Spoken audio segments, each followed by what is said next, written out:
अनंत की ओर। प्राकथन। इस छोटी सी पुस्तिका को लिखने का ध्येय केवल इतना ही है कि लोगों को ये ज्ञात हो जावे कि ज्ञान क्या है, और वे इस रहस्य से भी परिचित हो जावे कि किस किस हालत पर ज्ञान की क्या क्या दशाएं होती हैं। इतना अवश्य है कि अपने यहाँ के धार्मिक ग्रंथों में ज्ञान के विषय में बहुत कुछ लिखा जा चुका है, किंतु आजकल के लेखकों ने इसे अपने ही रंग में रंग कर जनता के समक्ष रख दिया। इसका दायित्व अधिकांश उन लोगों पर है जो ग्राहक को गेहूं दिखलाकर जौ बेचते हैं। उन्होंने यह विचार नहीं किया कि इसका क्या परिणाम होगा और कितना जहर फैलेगा। अमृत के नाम से विष वमन किया गया और वास्तव में आध्यात्मिकता का गला घोंट दिया गया। यह अवश्य है कि ऐसा करने वाले स्वयं तो किसी दिन के न रहे, किंतु दूसरों को तो उन्होंने खराब कर ही दिया। अल्पविराम। बड़े बड़े व्याख्यान और ओजपूर्ण प्रवचन दिए जाते हैं और ज्ञान की बातें बताई जाती हैं और इसी योग्यता को आजकल महत्व दिया जाता है। जैसी जनता थी वैसे ही उसको नेता और प्रतिनिधि मिले। लोगों ने उनकी प्रशंसा करना आरंभ कर दिया और उन्होंने लोगों पर अपना सिक्का जमाना शुरू कर दिया। साधारण जनता ने भी यह समझ लिया कि ये महात्मा वास्तव में आध्यात्मिकता के मर्मज्ञ हैं और सम्मान के अधिकारी हैं। परिणाम ये हुआ कि उनको रोटियों 255 प्राकथन की सुविधा हो गई, या यूं कहिए कि उन्हें अपनी मेहनत की मजदूरी मिल गई, और वह भी ससम्मान। अब यदि उनसे कोई पूछे कि जो कुछ आपने उपदेश दिया है वह आपका निजी अनुभव है या कि केवल दूसरों का जो पुस्तकों से प्राप्त हुआ है, इसका उत्तर यही होगा, अनुभव चाहे किसी का सही, किंतु ज्ञान यही है। और कुछ लोग तो इतना आगे बढ़ गए कि उनकी दृष्टि में केवल संसार को असार मान लेना और उसकी नश्वरता एवं अस्थायित्व का अनुमान कर लेना अथवा ईश्वर को चिरंतन और शाश्वत स्वीकार कर लेना ही वास्तविक ज्ञान है। इसका अर्थ ये हुआ कि यदि उनके समक्ष आम की मिठास की व्याख्या की जावे तो वही बात पैदा हो जावेगी जो कि आम खाने से होगी। क्या आम के स्वाद की व्याख्या सुनने मात्र से ही पेट भर सकता है? क्या भूखे को ये समझाने से कि रोटियों से उसकी भूख दूर हो सकती है, वास्तव में उसकी भूख दूर हो जावेगी और फिर रोटी खाने की आवश्यकता न रहेगी? मज़े की बात यह है कि वे समझते हैं कि बोले हम खूब, और दिल में ख्याल भी है कि हम ज्ञानी हैं। ये तो वही लतीफ़ा रहा कि किसी ने नाटक में राजा का अभिनय किया और नाटक समाप्त होने के पश्चात बाजार में खुद को राजा समझता हुआ फिरने लगा। तो क्या उसका वही सम्मान व प्रतिष्ठा हो सकती है जो कि एक सम्राट को साम्राज्य में प्राप्त है? अपनी तरफ से कोई कुछ भी बन ले, किंतु इस बनने से असलियत नहीं आती। और फिर चतुर मनुष्य ये भी समझ सकता है कि शेख साहब कितने पानी में हैं और उनका आध्यात्मिक अर्जन और पहुंच कितनी है। यह अवश्य है कि वे अपनी विद्वत्ता की धमकी से दूसरों की जुबान बंद करना चाहते हैं, परंतु उनकी असलियत खुल ही जाती है। जिस कौम में ऐसे लोग पैदा हो जावे, उस कौम का तो बस ईश्वर ही मालिक है। 256 प्राकथन। असलियत से उन्हें कुछ वास्ता नहीं, बस पुस्तकों से ही उनका संबंध है। पथ पर स्वयं चलना तो वे जानते नहीं, बस दूसरों को रास्ता बताना जानते हैं। रहने से उन्हें कुछ मतलब नहीं और सहनी तो उनकी घुट्टी में ही नहीं, अर्थात सहनशीलता पर कदम जमाना उनके संत आचरण के विपरीत होगा।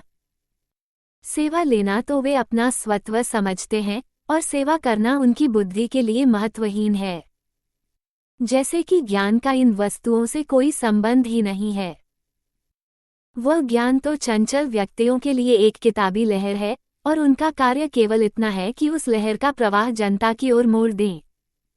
बस यही उनकी महत्ता है। इससे उन्हें कोई मतलब नहीं कि ज्ञान की दशा कैसे उत्पन्न करें, ग्रंथियों का भेद कैसे जानें, लय अवस्था कैसे प्राप्त करें, ज्योतिर्मयी दशाएं किस तरह खुलें, वहां की जानकारी कैसे प्राप्त करें। न उनको इनके साधन मालूम हैं और न वे किसी से पूछकर अभ्यास ही करना चाहते हैं। और पूछें भी किससे, इसलिए कि अन्य लोग भी उन्हीं जैसे मिलते हैं। गृहस्थों को वे बस पढ़ाना ही जानते हैं। उनसे कुछ सीखने का प्रश्न तो उनके हृदय में पैदा ही नहीं हो सकता, और न उनकी योग्यता का अनुमान ही उन्हें हो सकता है। यदि कहीं हो भी जावे तो गृहस्थ से कुछ पूछना या सीखना उनके मान और मर्यादा के विरुद्ध होगा।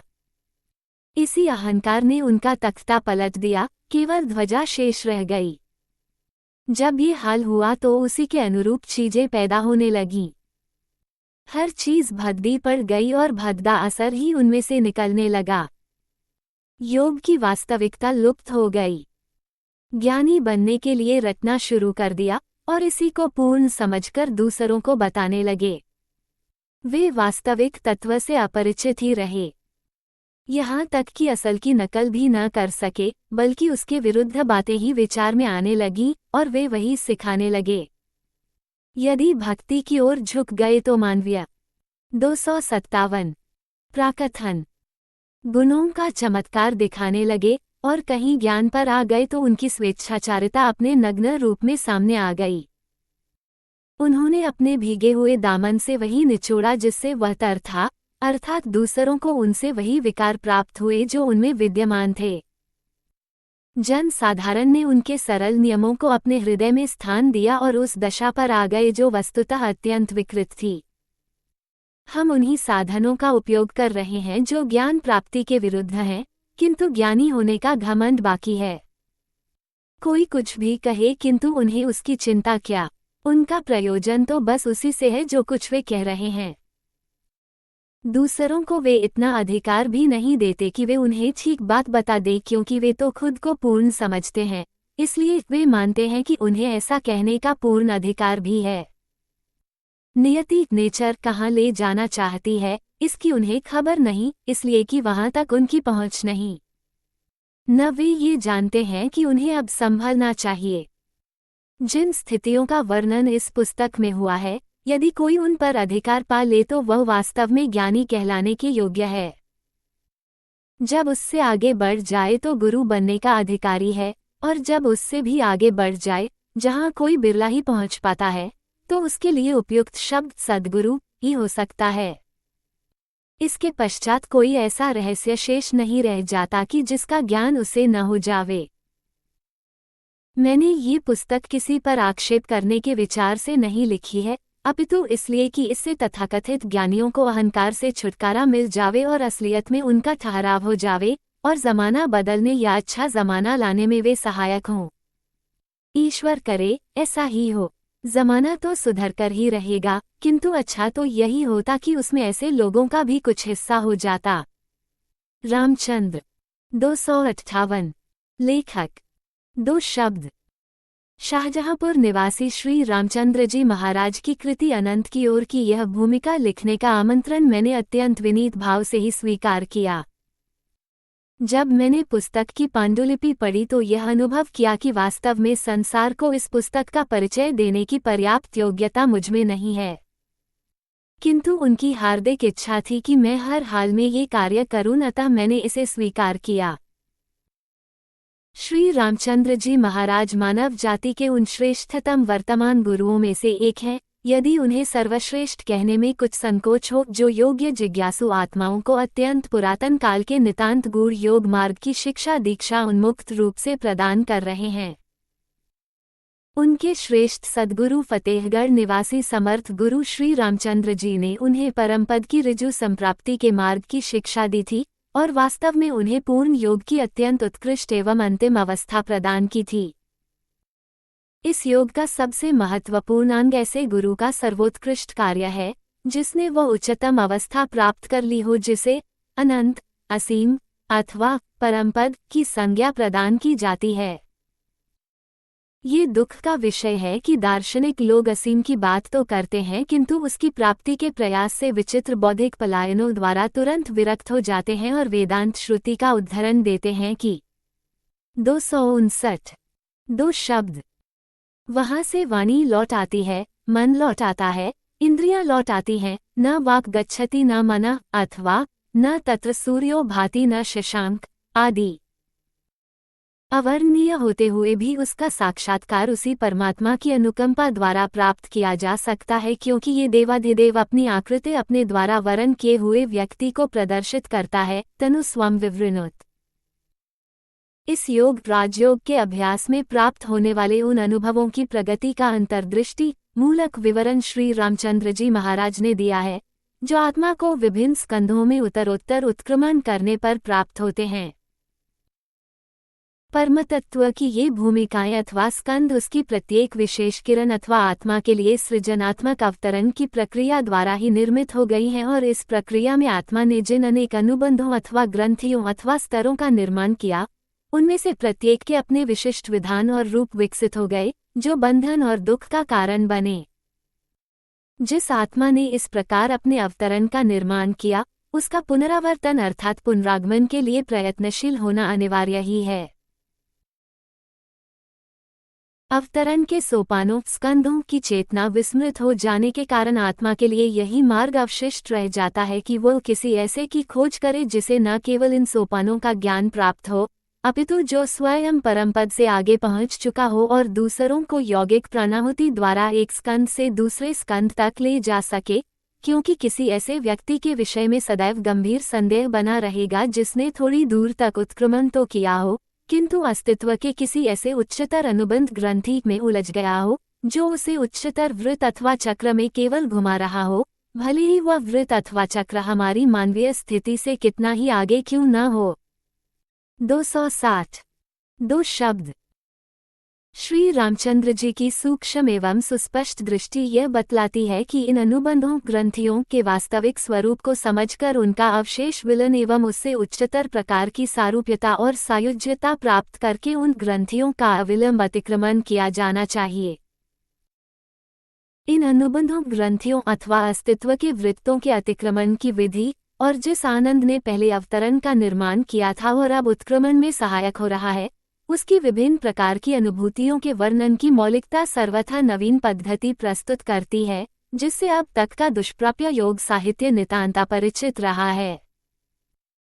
कई उपनिषदों में भूमिकाओं, सप्त भूमिकाओं एवं अनुबंधों के वर्णन तो मिलते हैं, किंतु उनके स्वरूप, अस्तित्व एवं ज्ञान की स्थिति की मनोवैज्ञानिक उत्पत्ति कहीं नहीं पाई जाती। श्री रामचंद्र जी ने 13 ग्रंथियों का विवरण देकर उन पर अद्भुत प्रकाश डाला है। उनका उच्छेदन नहीं अपितु उन्मूलन करके अतिक्रमण किया जाना चाहिए। वे सभी से आगे पहुंचकर अस्तित्व के ऐसे उच्चतर स्तर दिखलाते हैं, जो समस्त ज्ञान भूमिकाओं का अतिक्रमण कर चुकने पर उन सर्वोत्कृष्ट सर्वातीत स्थितियों तक उत्पन्न होते हैं, जो केवल मानव के लिए प्रशस्त हैं। किंतु उन स्तरों पर मनुष्य की आत्मा उन सब का अतिक्रमण कर जाएगी जिसके लिए मानवीय विशेषण का प्रयोग हो सकता है, और अंतिम अस्तित्व को प्राप्त हो जाएगी। जिन स्कंधों तक ऐतिहासिक महत्व प्राप्त कुछ श्रेष्ठतम शक्ति संपन्न संत और ऋषि अपने जीवन में पहुंचे थे, उनका पर्यावलोकन ध्यान के द्वारा उपलब्ध समुचित ज्ञान के माध्यम से किया जा सकता है, और इस प्रकार अपने अंतर में ही उस आनंद का सत्यापन किया जा सकता है, जिसे इसकी प्रतीक्षा है कि कोई उसका अन्वेषण करके उसमें प्रविष्ट हो। इस पुस्तक में हम एक ऐसे सर्वोत्कृष्ट सद्गुरु की प्रामाणिक वाणी का पर्यावलोकन करते हैं, जिनका मानव के प्रति प्रेम उस सभी का अतिक्रमण करता है जो किसी को ज्ञात है। आंतरिक 261 दो शब्द। संघर्षों के इस युग में व्यक्ति को कल्याणोन्मुख किए बिना विश्व कल्याण के स्वर नाद करना तो सरल है, किंतु ये चिरंतन सत्य है कि व्यक्ति की समस्या ही विश्व की समस्या है। वे लोग जो सर्व मुक्ति के पक्ष का समर्थन करते हैं कदाचित ही कभी स्वयं अपनी मुक्ति, स्वातंत्र्य अथवा उत्थान की प्राप्ति के लिए प्रयास करते हैं। किंतु ये निर्भ्रांत सत्य है कि व्यक्ति का उत्थान विश्व समष्टि के उत्थान की दिशा में पहला चरण है। सभी का साथ साथ उत्थान हो सके और होना चाहिए। यह एक ऐसी अपेक्षा है जिसकी सिद्धि की दैवी संभावना अत्यल्प है। किंतु प्रत्येक व्यक्ति यदि उसे उत्थान, रूपांतर अथवा अतीत मनोदशा की खोज है तो वह उसे इसी जीवन में प्राप्त कर सकता है। इतने पर भी सैद्धांतिक एवं भावुकतापूर्ण बौद्धिक प्रवंचना द्वारा प्रयत्न से विरक्त हो जाना अत्यंत सरल है, जिसका कारण ज्ञात अथवा अज्ञात हो सकता है। इसमें संदेह के लिए कोई स्थान नहीं कि परमतत्व की अनुभूतियों एवं जीवन की समस्याओं के समाधान की वास्तविक खोज करने वालों के लिए ये पृष्ठ अत्यंत उपयोगी और सहायक सिद्ध होंगे। वे इस प्रामाणिक वाणी की सहायता से वास्तविक गुरु को प्राप्त करेंगे और उसकी सहायता से परमपद की खोज करेंगे। ये भी ठीक ही कहा गया है कि सच्चे गुरु को पाना कठिन है, और उपनिषद के शब्दों में ये प्रत्युत्तर भी दिया जा सकता है कि एक सच्चे शिष्य को पाना भी उतना ही कठिन है। हमारा सौभाग्य है कि हमारे बीच सभी अर्थों में एक सच्चे गुरु विद्यमान हैं, जो सच्चे हृदय से यह चाहते हैं कि उन्हें परखा जाए और उनका उपयोग किया जाए। ईश्वर करे कि भारतवर्ष में उनकी सहायता प्राप्त करने की योग्यता उत्पन्न हो, और ईश्वर करे मनुष्यों के बीच उनकी उपस्थिति से मानव जाति लाभान्वित हो सके। 262। दो शब्द। अल्पविराम। अल्पविराम। हमारे बीच कितने ही मनुष्य ऐसे हैं जिनमें उच्चतर जीवन के लिए वास्तविक उत्कंठा है। साथ ही कितनी ही वाणियां, कितने ही सिद्धांत और असंख्य आकांक्षाएं भी विद्यमान हैं। ये सुस्पष्ट है कि आध्यात्मिक समाधान ही वास्तविक समाधान हो सकता है, और जिसने सच्ची आध्यात्मिकता की खोज की हो, उसके अतिरिक्त कोई भी अन्य व्यक्ति मानव जाति के पुनर्संगठन तो क्या पुनरुत्थान में भी सहायक नहीं हो सकता।